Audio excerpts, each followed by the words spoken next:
verse 12 to 18. Basahin ko lamang po. Sabay-sabay po natin basahin. Nakita na po ba niya? So, basahin ko po. Ang sabi niyo po dito sa Isaiah, sino nag-utos sa inyo na maghandog sa harapan ko? Huwag na ninyong lapastanganin ang aking templo. Ang templo. Huwag na ninyong lapastanganin ang aking templo.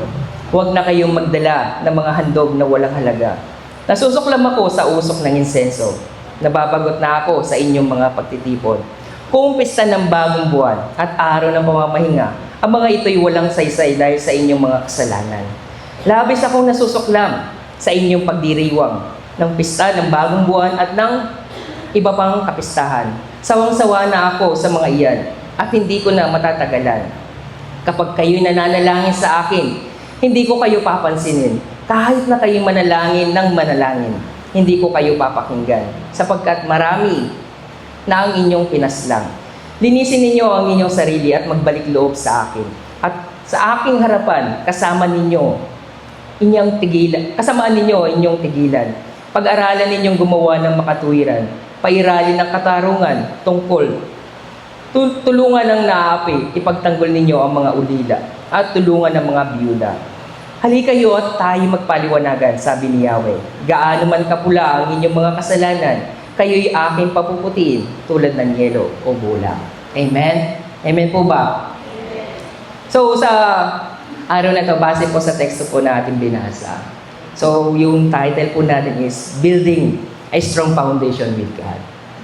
So sa Tagalog, yung bumuo ng matatag na relasyon sa ating Diyos. Amen po ba? Kung handa na po tayo, magsabi tayo malakas na amen. Amen!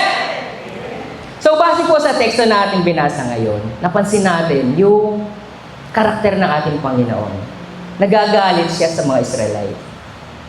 Isipin natin bakit nagagalit ang Diyos sa mga Israelite. Gayong nagagampanan naman nila yung tungkulin nila. Nagagawa nila ng maayos yung paghahandog sa loob ng templo. Lahat perpekto ang nagagawa nila.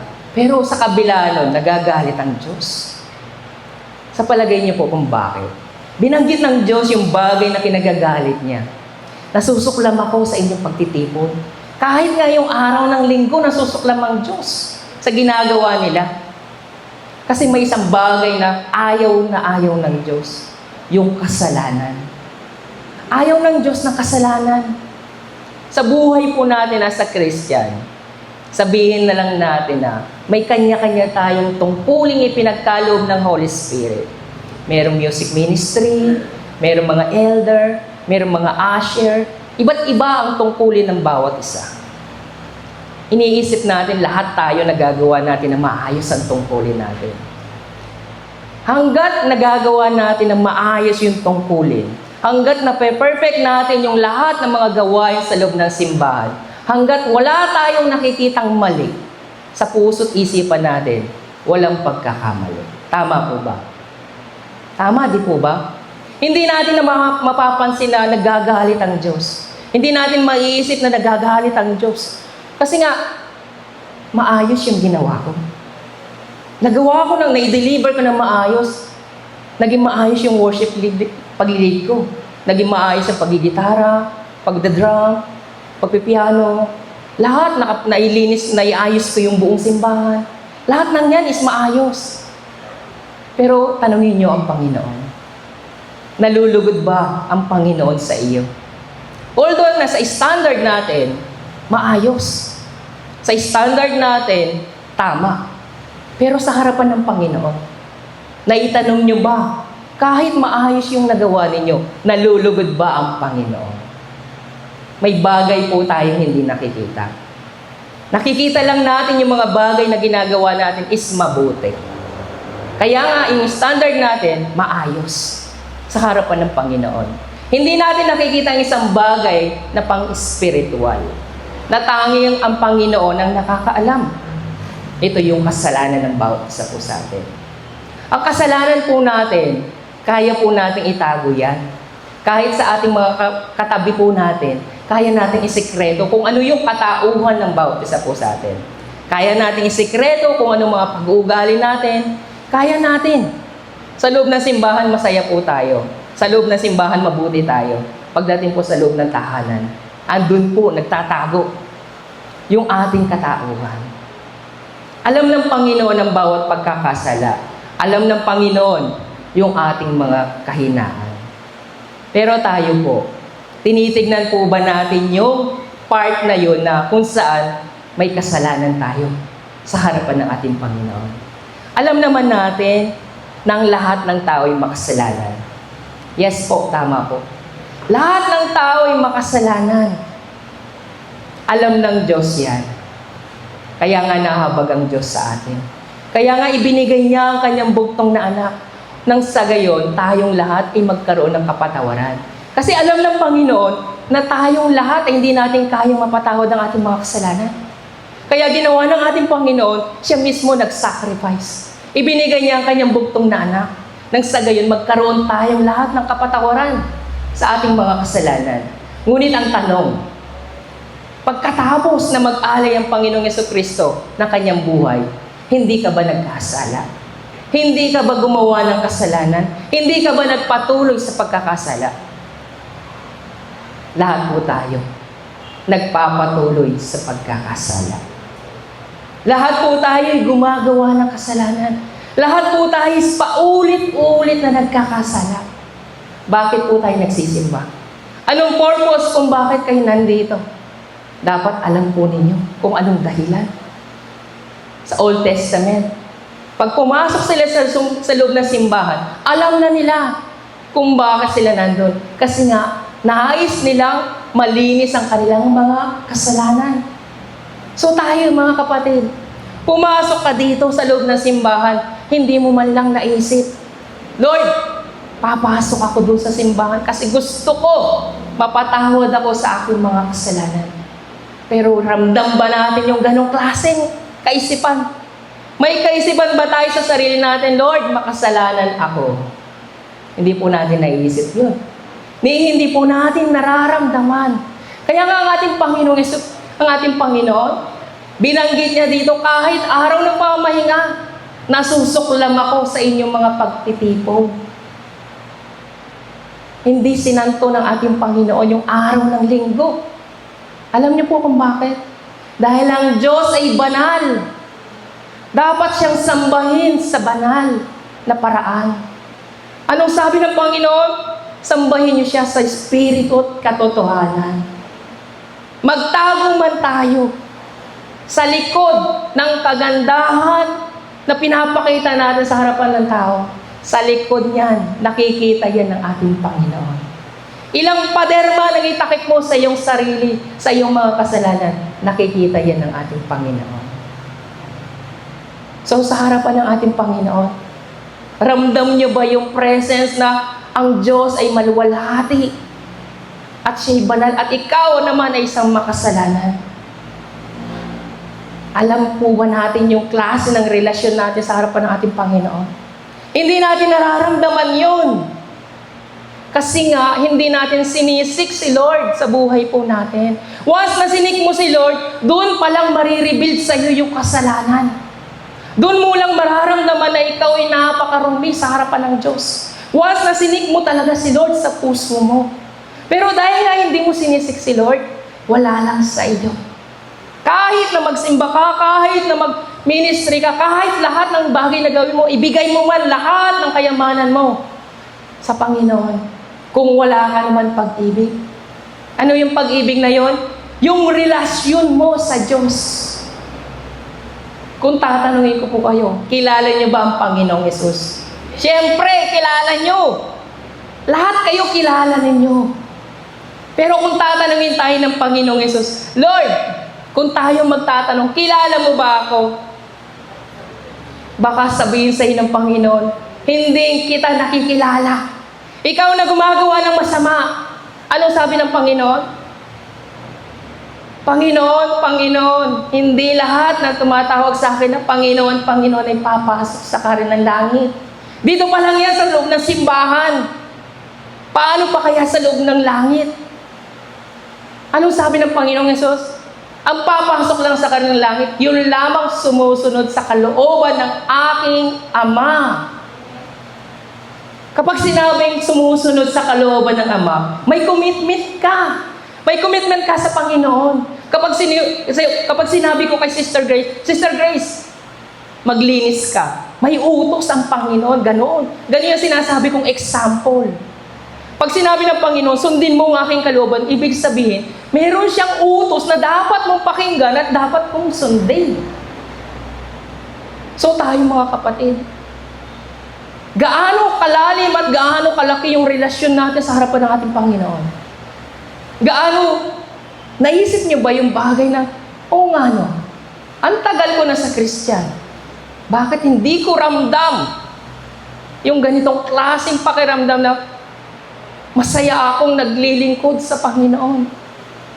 Ang sarap sa pakiramdam na kahit punong-puno ka ng problema, masarap sa pakiramdam na lumalakad sa Panginoon. Pero bakit wala tayong pakiramdam? Kasi nga, lumalakad lang tayong mag-isa. Lumalakad tayong mag-isa na hindi natin kasama ang Panginoon. Nakala lang natin, porke na nagsisimba tayo, porke na nagagawa natin yung ministry natin, sapat na. Matuwid na tayo sa harapan ng Diyos. Pero kung susuriin tayo ng ating Panginoon, bibilangin ng ating mga kasalanan, lampas pa sa mga daliri po natin. Pero kinahabagan tayo ng Diyos. Nananatili tayong buhay dahil binibigyan tayo ng pagkakataon ng ating Panginoon na magsisi sa ating mga kasalanan. Nananatili tayo nandito dahil sa pag-ibig ng Diyos. Naniniwala po ba kayo doon sa pag-ibig ng Diyos sa atin? Kaya nga ang Panginoon, nandito tayong lahat. Hindi aksidente na nagsimba ka lang. Ito'y kalooban ng Panginoon. Kalooban ng Panginoon na pakinggan mo ang mensahe niya sa araw na ito. So bakit tayo lumalayo sa Panginoon? Iniisip natin, malapit na ako kay Lord. As a Christian, nagagawa ko naman lahat. Pero anong kinagagalit ni Lord? Anong kinagagalit ni Lord? Bakit? Ang tanong, alam mo ba kung anong kinagagalit niya? At ramdam mo ba yun? Hindi mo nararamdaman. Kasi wala kang relasyon ng maayos sa Panginoon. So, ano yung point na number 1? Anong kinagagalit ni Lord? Point number 1, sabi niya, kasalanan ang naghihiwalay sa Diyos. So, ang dahilan ng pagkawalay natin sa Panginoon, yung kasalanan. At yan din ang kinagagalit ni Lord. Nagagalit ang Diyos sa kasalanan. Pero tayo, hindi tayo nagagalit. Kasi nga, normal sa atin yung kasalanan. Alam niyo po kung bakit? Kasi nga, Christian na po tayo. Kasi nga, kilala na natin ang Panginoon. Yun ang dahilan po natin. Kaya nga po, hindi na natin iniisip yung bagay na patungkol sa kasalanan. So, anong sinasabi sa Isaiah 59 verse 2? Ang sabi niya dito, ang masasama ninyong gawa ang dahilan ng pagkawali ninyo sa Diyos. Nagkasala kayo, kaya hindi niyo siya makita at hindi rin niya kayo marinig. Hindi kayo makita ng Panginoon? Nagsisimba kayo eh. Bakit hindi kayo makita ng Panginoon nagagawa niyo yung ministry? Nagpupuri ka pa nga dito eh. Kasi nga, merong harang sa pagitan ninyong dalawa. Yung kasalanan. Nakikita niyo po yung barrier? Hindi niyo po makita ang barrier kasi nga hindi niyo pa sinisik si Lord. Alam niyo po, patotoo ko po sa inyo. 20 years ako nagsisimba. Alam niyo po saan po ako nakaupo? Doon sa daan, sa labas. Doon po ako, nasa labas, wala akong pakialam sa preaching. 20 years akong nagsisimba as a Christian. Pakialam ko sa preaching mo. Basta ako, kumpletong attendance, hindi magagalit si Lola. Okay na ako doon. Ganon po yung buhay ko as a Christian. Pero one day, kinabog ako ng Panginoon. Pag-uwi ko ng tahanan, gabi na. Hindi ako makatulog. May nagsasalita. Sabi niya sa akin, magsisi ka na sa iyong mga kasalanan. Sino ka? Magsisi ka na sa iyong mga kasalanan. Alam niyo po, 20 years po ako nga sa Christian. Hindi po ako nagbasa po ng Bible. Never ako nagbasa ng Bible. At higit sa lahat, never po ako nagdasal sa Panginoon. Totoo po yun. Alam niyo po kung bakit? Dahil po, pamilya po kami mga medium. Manggagamot po yung mga magulang ko.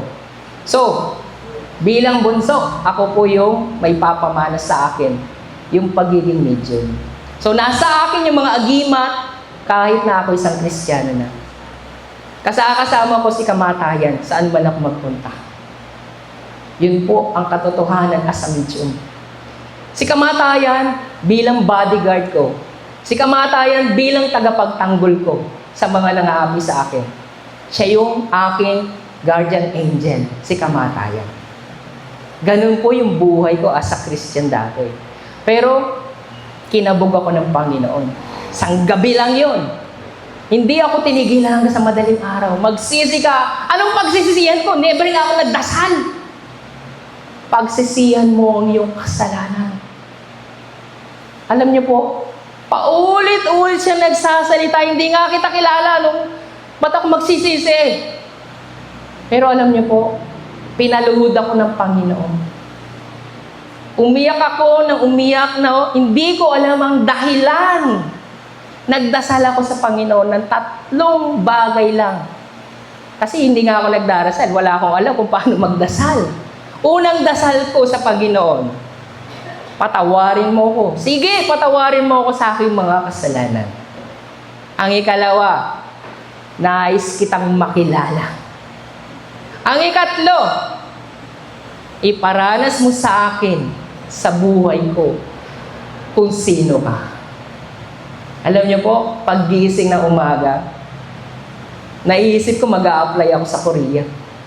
Dinala ako ng Panginoon sa Korea.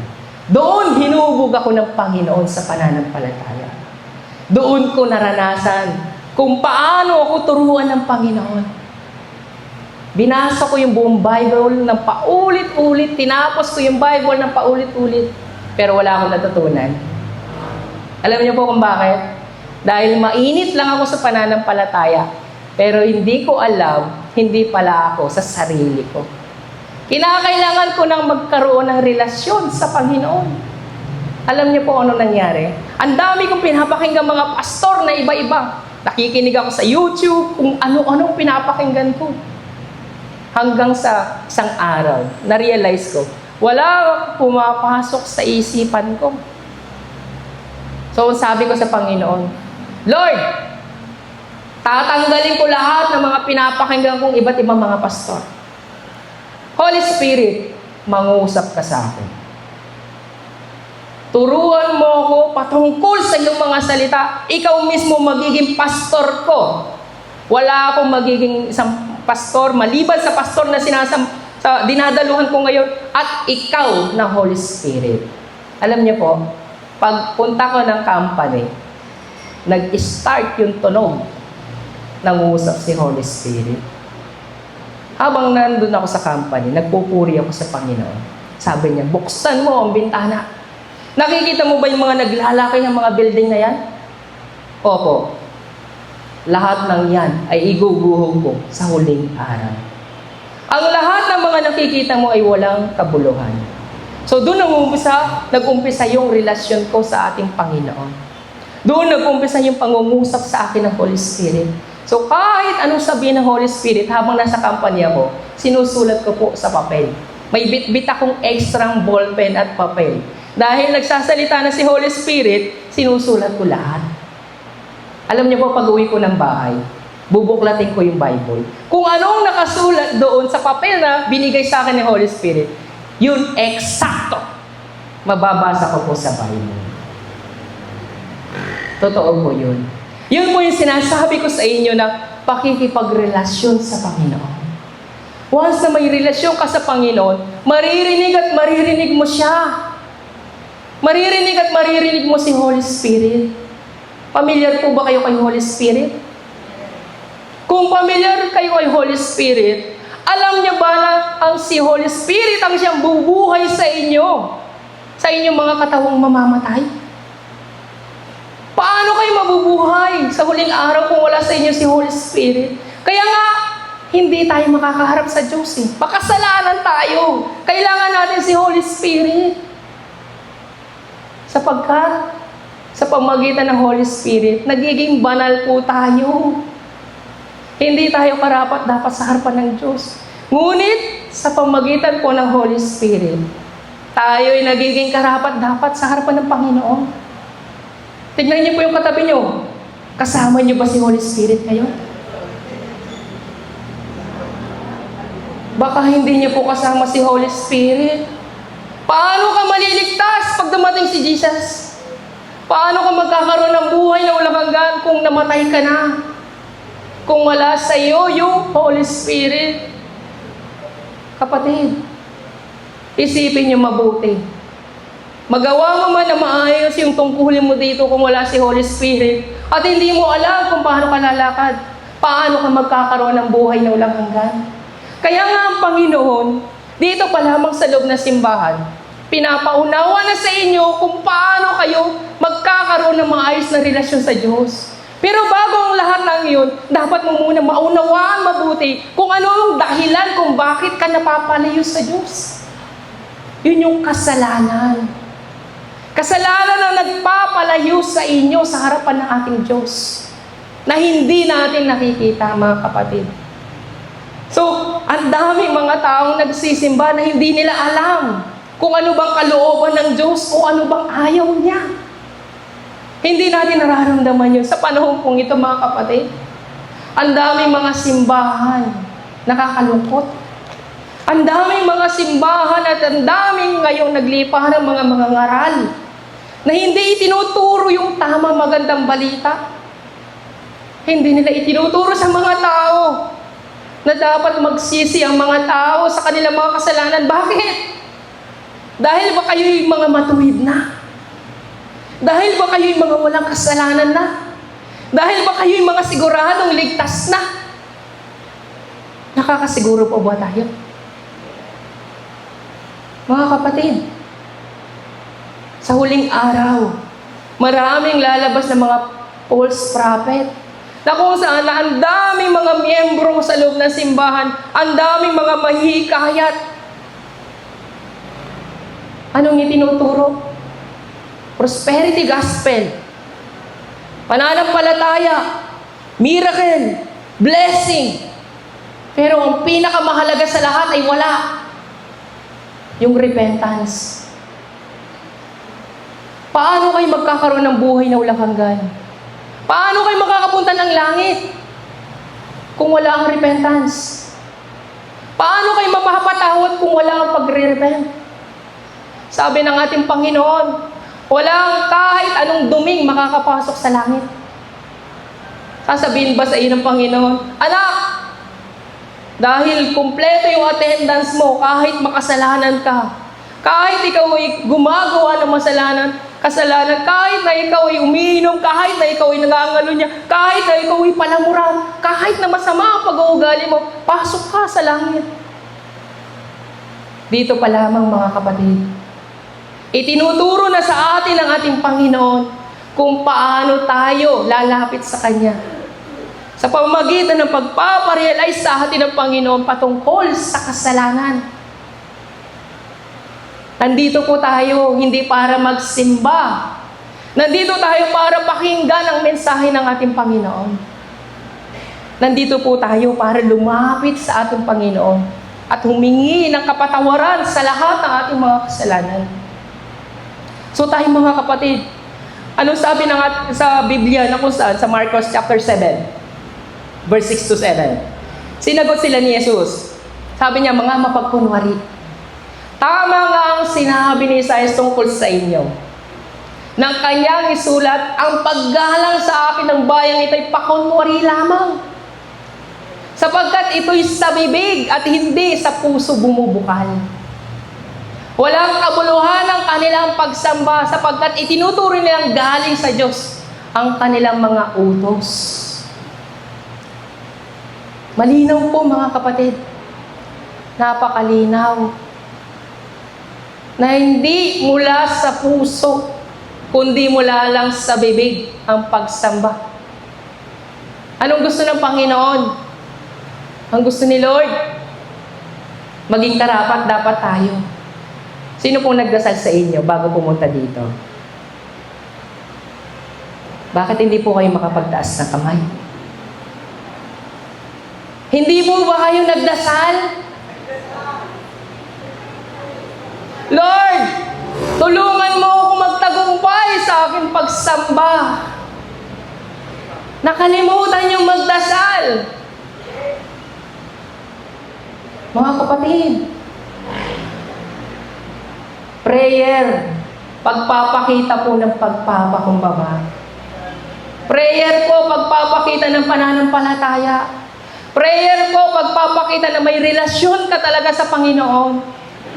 Prayer po, na pagpapakita na hindi mo kayang gawin na mag-isa. Pero bakit hindi nagpe-pray ang iba? Alam niyo po kami magdalawang mag-asawa. Hindi kami aalis sa loob ng simbahan. Hindi kami aalis sa loob ng bahay. Hanggat hindi nagpe-pray. Kinakailangan magdasal muna tayo dito. Hindi pwede si pastor ang magpe-pray. Hindi pwede si elder yung magpe-pray. Hindi pwede mag-pray si worship leader. Tayo magdarasal. Magpe-pray tayo sa harapan ng Panginoon. Hihingi muna tayo ng repentance. Nang sa kaya pagpunta natin sa loob ng simbahan, ready ang puso po natin. Pero hindi tayo nagdarasal. Yan po ang iniisip ng mga tao. Magsisimba ako. Nagawa kong ministry ko. Perfect, natuwa si Lord. Pero ano sabi ni Lord? Walang kabuluhan ang kanilang pagsamba. Sa mga preacher, sa mga elder, before kayo mag-preach, before kayong tumayo dito, before kayong umalis ng bahay, nagdarasal ba tayo? Ang hirap pong sumunod sa kalooban ng Lord. Ang hirap pong makipag-communicate kung wala naman po tayong relasyon. Pero once na may relasyon ka sa Panginoon, bago ka pa umalis ng bahay, si Holy Spirit, oy, bago mo buksan ang pintuan, magdasal ka muna. Bago ka kumain, magdasal ka muna. Lagi nandyan po yung guidance ng Holy Spirit. Kasi nga may relasyon ka na. Pero dahil nga wala ka pang relasyon, kahit si Holy Spirit, hindi mo siya marinig. Ang lapit lang po ni Holy Spirit. Alam niyo po kung bakit? Dahil ito pong ating katawan ay templo ng Holy Spirit. Bakit hindi po natin marinig? Tanungin po ninyo kung sinong nasa loob po natin ngayon. Si Holy Spirit ba? O ibang espiritu yan? Dalawa lang po yan. Si Holy Spirit at ibang espiritu. Kapag naririnig mo si Holy Spirit, ibig sabihin si Holy Spirit ang nasa puso mo. Pag hindi mo naririnig, iba ang naririnig mo, hindi si Holy Spirit mo. Sige lang, kumain ka kahit di ka mag-pray. Sige lang, magalit ka. Sige lang, magmura ka. Sige lang, gawin mo yung mga bagay na gusto mo. Hindi po si Holy Spirit yun. Si demonyo po yun. Sasabihin sa'yo, sige lang, naiintindihan ka ng Diyos. Gagamitin niya pa yung word na naiintindihan ka ng Diyos. Ikaw ang hindi nakakaintindi. Kasi wala kang relasyon sa Diyos. Kung may relasyon ka sa Diyos, alam mo kung sino si Lord. Alam mo kung anong ayaw niya. Kung kilala mo talaga si Lord sa buhay mo, alam mo kung ano ang ayaw niya. Binanggit na niya, ayaw ko ng kasalanan. Pero mahal kita. Kaya nga itinutuwid kita. Kasi mahal kita. Alam naman po natin, gasgas na ang John 3:16, di po ba? Sapagkat gaya na lamang pag-ibig ng Diyos sa katauhan. Ibig sabihin, tayong lahat. Kaya't ibinigay niya ang kanyang bugtong na anak. Upang ang sino man sumampalataya sa Kanya ay magkaroon po ng buhay na walang hanggan. So tayo mga kapatid, ibinigay na ng Diyos yung pag-ibig niya sa atin. Pero tayo po mga kapatid, may pag-ibig ba tayo sa ating Panginoon? O sapat na sa atin itong ministry po natin na nagsisimba lang po tayo? Isipin po natin mabuti. Ano na po bang estado sa harapan natin? Yung estado po natin sa harapan ng ating Diyos. Tama po ba?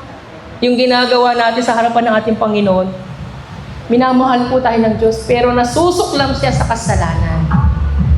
Dahil gusto ng Panginoon, yung pangako niya na buhay na walang hanggan is maranasan nating lahat. Pero paano yung mararanasan ninyo kung hindi kayo magkakaroon ng maayos na relasyon sa ating Diyos? Kung sasabihin ko sa inyo, sinong may gusto ng 1 milyon, ibibigay ko sa inyo. Lumapit dito. Lahat kayo lalapit. Kasi lahat tayo gusto ng 1 milyon. Pero kapag sinabi ni Lord, sinong may gusto ng buhay na walang hanggan? Hop, pasanin mo muna ang krus mo. At sumunod ka sa akin. Mapapaatras ka. Lord, baka pwede naman dito lang ako sa likod. Baka pwede naman itong ginagawa ko, paupo-upo lang. Baka pwede naman, Lord, itong ganitong ginagawa ko, pauwalis-walis na lang ako, Lord. Pagdating po sa pagsunod sa kalooban ng Diyos, umaatras tayo. Pag sinabing mag-ministry ka, di pa ako handa dyan. Darating din ang panahon. Ito na yung calling mo, kapatid. Kailan mo gagamitin yung sarili mo sa paglilingkod sa Panginoon? Pag dumating na si Lord? Kapatid, ang bilis na pala ng oras, nag-start pa lang po ko. Totoo lang. Nasa number 1 pa lang po tayo. Pasensya na po mga kapatid. So, paano ba tayo magkakaroon ng maayos na relasyon sa ating Panginoon? Pinapaunawa sa atin ng Panginoon na dapat yung kasalanan ay pinagsisisihan po natin. So, talon na po tayo. Nag-start pa lang po ako. Gusto pa po ba natin? Amen po. So, talon na po tayo. Sige. Kasi ang gusto ng Panginoon, anong number 2 natin? Yung magsisi po tayo. So, sa number 2 po, gusto ng Panginoon is magsisi po tayo. Tinawag tayo ng Diyos na magsisi. Yan po ang gusto ng Panginoon. Kaya po tayo nanditong lahat. Nandito tayo para marinig yung salita ng ating Panginoon at nang sa gayon ma-realize po natin na dapat tayo magsisi. Kaya nga sabi niya sa Matthew chapter 4 verse 17. Ang sabi niya, magmula noon ay nangaral na si Jesus. Itinuturo niya, magsisi na kayo, talikuran ng inyong mga kasalanan. Sapagkat malapit nang dumating ang kaharian ng langit. Dumating na po ba ang kaharian ng langit? Ang sabi ni Lord, magsisi na kayo, talikdan ang inyong mga kasalanan sapagkat malapit nang dumating ang kaharian ng langit. Dumating na po si Jesus Christ. Pero yung kaharian ng langit, hinihintay pa natin. Kaya nga ang sabi ng Panginoon, magsisi na kayo bago pa man dumating. Pero ang problema, nagsisi na ako, Lord. Pero ang problema, alam niyo po, tumalikod. Hindi tumalikod. Kaya nga ginawa ni Lord, magsisi na kayo, tumalikod sa inyong mga kasalanan. Nagrepent ka ngayon, bukas, ganaw ka ulit. Ang tunay na pagsisisi, buong-buo mong tatalikuran. Lahat ng pinagsisihan mo. Kaya nga sabi ni Lord, magsisi ka na at tumalikod ka sa iyong mga kasalanan. Marami pong nagre-repent dito, pero hindi po tumatalikod. Talikuran po natin, sabihin na lang natin na, Lord, patawarin mo ko. Kasama ko yung barkada ko, nagiinuman ako ngayon eh. Bukas na lang. Tapos dumating na naman ang birthday, kinabukasan, Lord, patawarin mo ko ulit. May birthday ulit, di sinasadya eh. Paulit-ulit tayong nagkakasala. Kasi nga, hindi tayo totally na tumatalikod sa kasalanan. Hindi ibig sabihin namatay na si Kristo, ang ating Panginoon, ay ligtas ka na. Pinatawad ka sa iyong mga kasalanan, binuksan ang pintuan, nang sa gayon, manampalataya ka at ma-realize mo na ikaw ay makasalanan, na parito ako. Nag-alay ng buhay dahil sa iyong mga kasalanan. Pero hindi ibig sabihin nun, magpapatuloy po tayo sa pagkakasala. Putulin natin ang pagkakasalang yan. Kaya nga tinawag tayo para tayong magsisi sa kasalanan. Pero paano po tayo magsisisi? Kung hindi natin nare-realize ang ating mga kasalanan. Kaya nga sabi sa Gawa, chapter 17, verse 30, sa mga nagdaang panahon, ay pinalampas ng Diyos ang di pagkilala sa Kanya ng mga tao. Ngunit ngayon ay iniutos niya sa lahat ng tao sa bawat lugar. Ngunit ngayon, iniutos niya na lahat ng tao daw, lahat, sa bawat lugar, ay magsisit, talikuran ang kanilang masasamang pamumuhay. Malinaw po, pagsisisit, pagtalikod. Tandaan niyo po yan. Kaya isipin niyo, tunay ba akong nabago? Bakit paulit-ulit ako? Tunay ba akong nabago? Kaya nga po, hindi tayo makaalis-alis sa mga kahinaan po natin kasi nga hindi natin ma-let go. Hindi natin maibigay sa Panginoon ng buong buo yung sarili natin. Ibigay niyo po sa Panginoon. Alam niyo po, sabi ko po sa inyo kanina, tagapagmana ako as a medium. Nasa akin ang mga agimat. Ano pong ginawa ko sa agimat? Meron po akong agimat sa loob. Nag-fasting ako ng 3 araw. Pagkatapos ng 3 araw na yun, sa pangatlong araw na fasting, sinunog ko lahat ng agimat. Alam niyo po anong ginawa ko sa pinakahuli kasi alam ko, meron pong agimat sa loob. Ang sabi ko, ngayon, dinideclare ko, hindi na ako kaanib sa iyo. Pinapalayas kita sa buhay ko. Sa pangalan ni Jesucristo, lumayas ka! Agimat ka, demonyo ka. Alam niyo po ano nangyari? Pagkapalayas kong ganyan, dumuwal ako. Lumabas si agimat. Alam niyo po yung 3 araw na fasting ko, tumayo ako. Normal na. Naging normal yung nararamdaman ko. 3 araw ako nagpa-fasting. Walang tubig, walang kain, latang-lata. Gumaygewang naglalakad. Pero nung pinag-pray ko yun, nakatayo ako ng normal na naglalakad. Nagbiyahe ako papuntang simbahan na mahigit 30 minutes. Umaakyat sa mga hagdanan na normal lang. Nakita ako ng mga tao, anong nangyari sa'yo? Ba't nagliliwanag ang mukha mo? Hindi ko sinasabing nagpapasting ako. Ba't nagliliwanag ang mukha ni Brother Roger? Hindi nila alam. Malaya na ako. Kasi pinalaya ako ng Panginoon. Kung gugustuhin nyo lang maging malaya sa inyong mga kahinaan, buong puso kang lumapit at magsisi sa iyong mga kasalanan. Ibibigay sa iyo ng Panginoon ng kalayaan. Kung lalapit ka sa Kanya at buong puso kang magsisisi at ipagtatapat sa Diyos ang iyong mga kasalanan, ibibigay sa iyo ng Panginoon ng kalayaan. Naparito ang Panginoon, hindi para ikaw ay parusahan. Naparito ang Panginoon para ikaw ay magkaroon ng buhay na walang hanggan. Lahat tayo iniligtas ng Panginoon. Hindi tayo karapat dapat mapunta ng impyerno. Ngunit dahil nga sa kasalanan, ang Diyos ay mapagpatawad. Pero paano ka patatawarin ng Panginoon kung hindi ka hihingi ng tawad? Maari po ba tayong patawarin ng Panginoon without repentance? Hindi po tayo maaaring patawarin ni Lord. Kaya nga sabi ng Panginoon, wala nang handog na maihahandog pa para sa kapatawaran ng kasalanan. Ang naghihintay na lamang po para sa atin ay yung naglalagabgab na apoy ng impyerno. So ibig sabihin, hindi na po babalik si Jesus Christ para mag-alay ng buhay para sa ating mga kasalanan. So tayo ngayon nandito. Alam ninyo kung ano ang mga kahinaan ninyo. Alam ninyo kung ano ang dapat ninyong pagsisihan sa harapan ng ating Panginoon.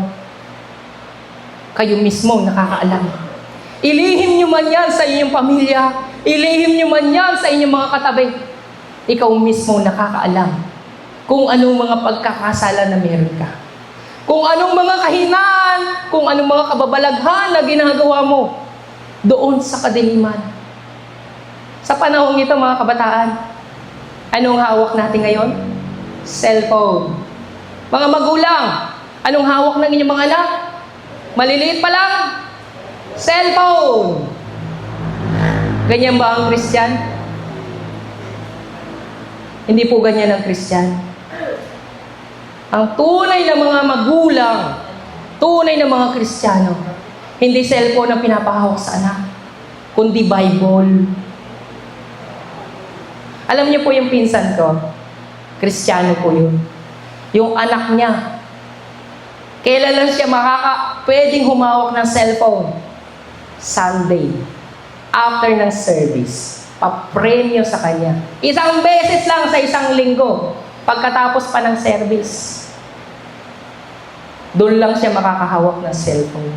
Pero tayo mga kapatid, mga kabataan, puro cellphone. TikTok, social media, Instagram. Lahat ng yan, ginagawa ninyo. Mga magulang, hindi ba kayo natatakot? Sa pag-scroll ng inyong mga anak, makikita niyo yung mga babae nagsasayawan na kaubad. Nakakatakot. Hindi ba kayo natatakot na baka ang inyong anak mapunta ng impyerno? At hindi rin ba kayo matatakot na kayo ang titignan ng Panginoon? Kayo mismo mapupunta ng impyerno.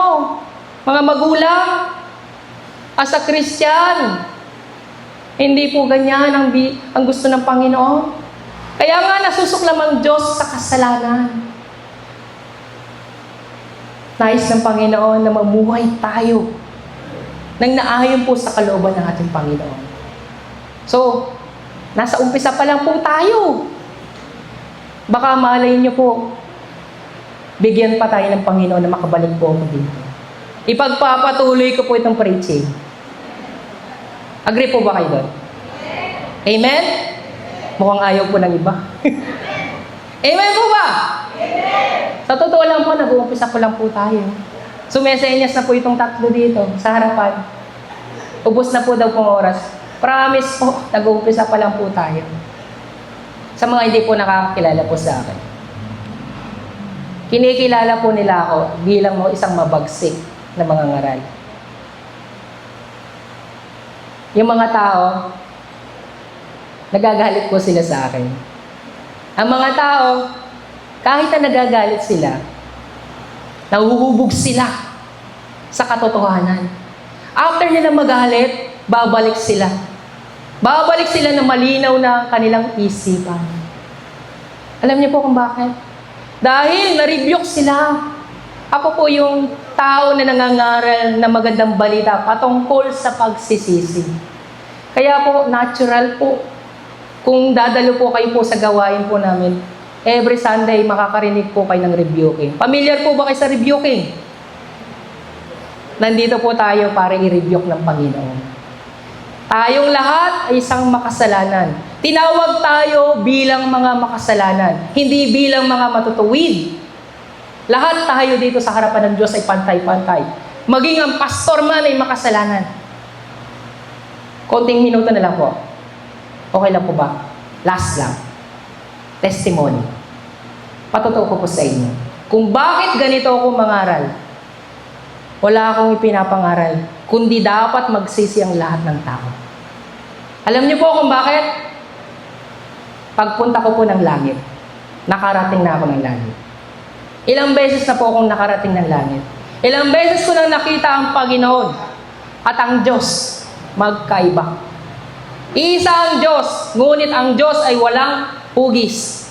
Ngunit ang Panginoong Jesucristo, may hugis siya. Ngunit hindi mo makikita ang kanyang mukha sa sobrang kaluwalhatian niya. So, ilang beses na ako nakarating ng langit. Pagdating ko ng langit, nakapunta po ako sa tinatawag nilang hukuman. Sa hukuman na yon, sinabi ng Diyos, Anghel, basahin mo ang aklat ng buhay. Tignan mo kung nandyan ang kanyang pangalan. Pagbuklat ng aklat ng buhay, umiikot yung diamond. So pagkabuklat niya, Panginoon, wala pa po dito ang pangalan niya. Ibig sabihin, Hindi pa oras. Eh, sabi ko, nandito na nga ako eh. Nandito na nga ako eh, Lord eh. So, umiyak ako sa harapan ng Panginoon. Alam niyo po, ayan, nandyan lang ako. Alam niyo po, isang batang hindi binigyan ng gusto niya. Umiyak ng umiyak, umupo, hanggang sa, ganon po. Pero, ang pakiramdam doon sa langit, yung pag-iyak, 100 times. Hindi katulad po dito sa mundo. 100 times na mararamdaman mo talaga yung iyak mo. Lord, nangaral ako ng salita mo. Lord, bakit hindi ako makakapasok ng langit? Nangaral ako ng iyong salita. Ano sabi ni Lord? Hindi pa sapat. Hindi pa sapat, anak, yung pagsisisi mo. Bumaba ka sa lupa. Ipangaral mo na ang lahat ng tao ay dapat magsisi sa kanilang mga kasalanan. Hindi sila makakapasok dito sa kaharian ng langit kung hindi sila magsisisi. Kaya nandito ako, mga kapatid. Pinapatutuhanan ko sa inyo ang sinabi ng Panginoon. Maging ako man nangangaral ng salita ng Diyos, hindi ka makakapasok ng langit kung hindi mo pagsisisihan ang iyong mga kasalanan. Hanggat nabubuhay ka, mga kapatid, binibigyan ka ng pagkakataon ng Panginoon na ikaw ay magsisi sa iyong mga kasalanan. Alam niyo po, pagkatapos nun, binigyan ako ng Panginoon ng pagkakataon na maka-enter po sa langit. Pagpasok ko ng langit, nakita ko yung naggagandahang bahay. Itong mga bahay na ito, wala lang. Yung mga bahay po doon sa langit, parang fairy tale. Naglalakihang bahay. Napakaganda. Oops, hanggang dyan lang. Balik ka na doon sa lupa. Makakarating ka lang dito kapag natapos mo yung mission mo.